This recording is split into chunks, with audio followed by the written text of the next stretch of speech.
Tama na! Tama na! Tama na, Berto! Tama na! Tama na! Parang awa niyo na! Tama na!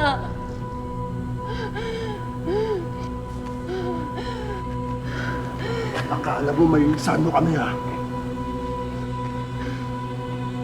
Alam namin mga pinaplano mo! Anong awa niyo na? Tama na! Baka wala niyo na! Wala akong ginagawa!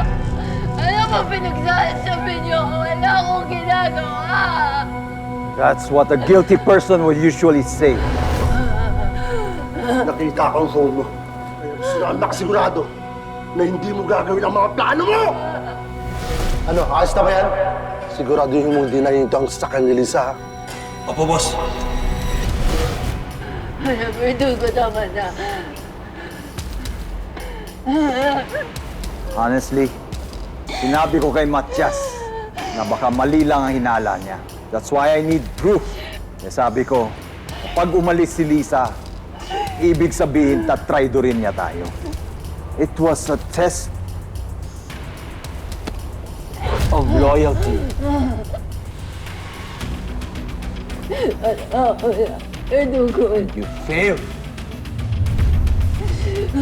Alam mo naman siguro nangyayari sa mga taong tumatraidor sa akin, di ba?